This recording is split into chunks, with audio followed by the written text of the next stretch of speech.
Somewhere inside a brand pop-up space, sitting behind a glass display, was a small handmade cat made of fuse beads.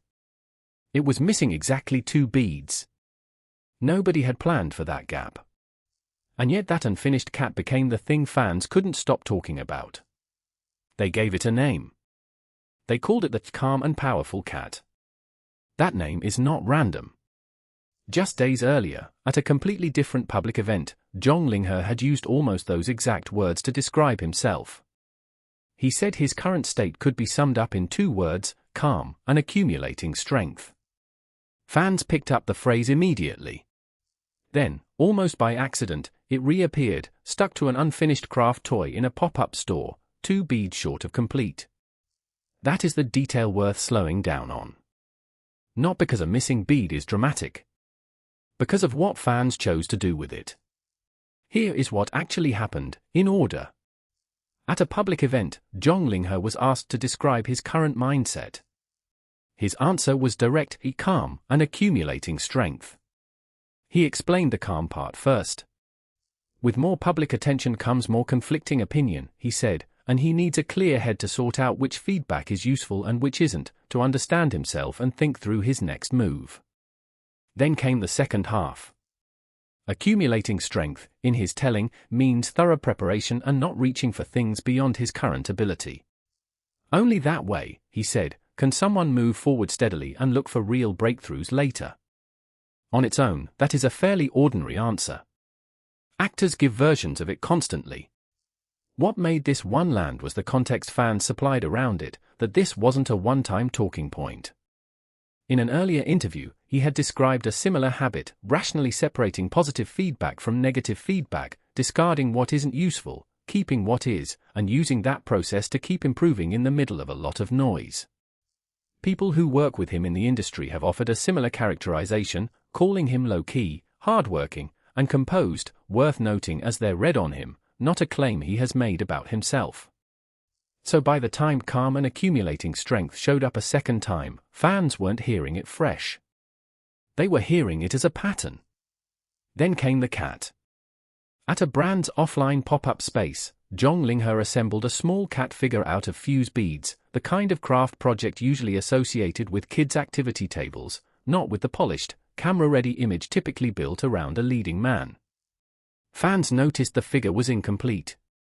2 beads were missing. Rather than treat that as a flaw, they turned it into a running joke and an actual scavenger hunt, showing up at the store looking for the same set, comparing notes online about how to finish assembling it the right way. This is where the story usually stops for most coverage, cute idle moment, fans react, next headline.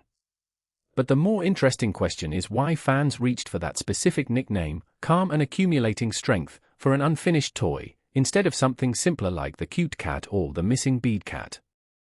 The phrase they chose wasn't decorative. It was borrowed directly from his own words about himself, applied to an object that was, quite literally, incomplete and still being built.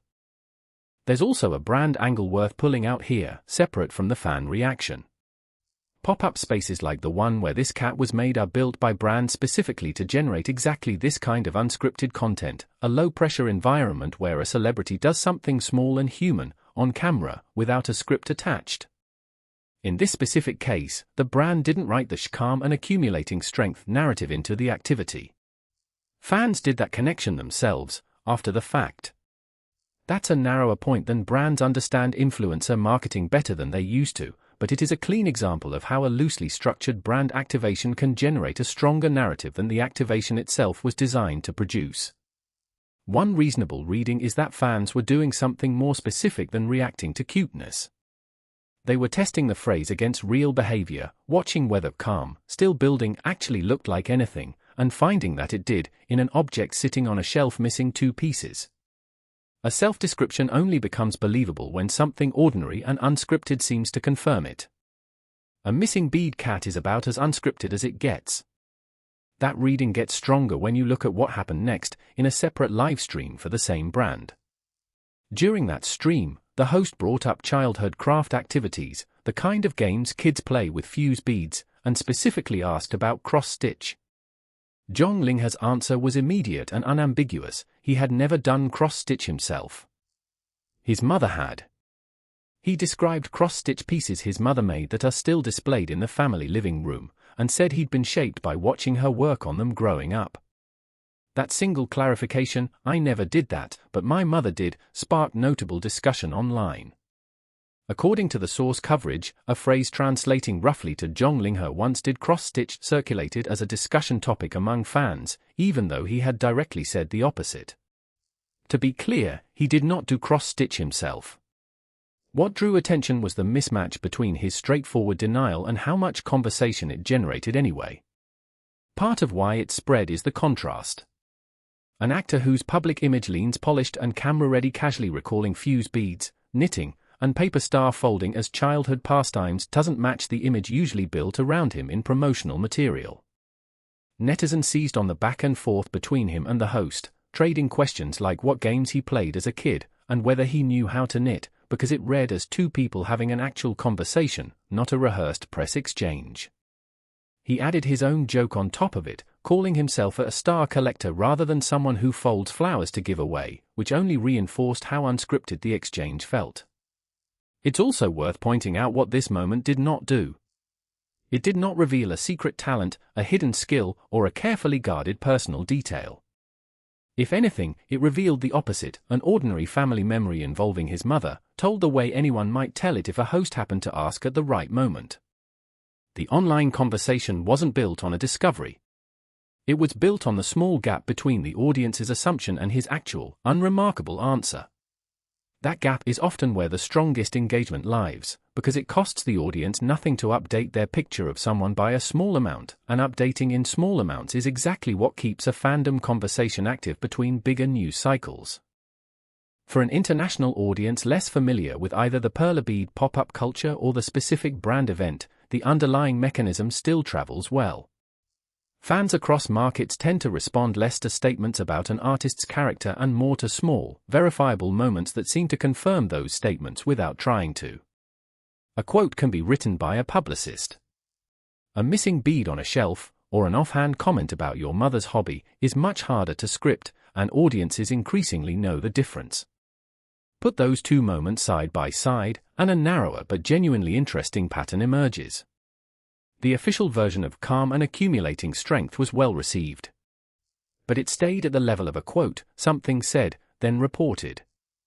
The version that actually spread and stuck was the version nobody scripted, an incomplete craft object nicknamed after that quote, and an offhand mother and cross-stitch story told mid-live stream. Neither of those two moments was designed to prove anything about his personality. They just happened to be consistent with what he had already said about himself, in a setting where consistency couldn't be manufactured. This doesn't establish some universal rule about celebrity branding. It's one artist, two adjacent moments, in the same short window.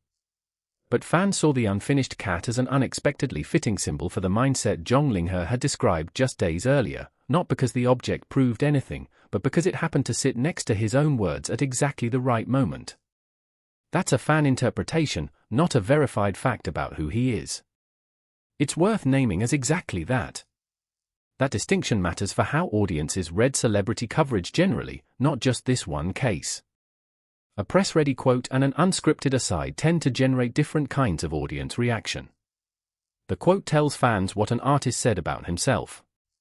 The aside, a mother's cross-stitch on a living room wall, an unfinished toy nobody bothered to hide, gives fans something to interpret for themselves, which is often why it sparks more conversation, not because it's more objectively revealing. Which brings the story back to where it started. That cat is still missing two beads. Depending on the day, it may still be sitting in that pop-up space unfinished, or fans may have finally completed their own version of it. Either way, the cat didn't prove anything about Zhang Linghe. What it revealed was how quickly fans can turn an ordinary, unscripted detail into a story that feels connected to an artist's own words. If you like entertainment stories that go beyond the headline, the kind that look for the quiet signals most coverage misses, Rabbit News Hallyu was built for exactly that. Subscribe if you want analysis, not just updates.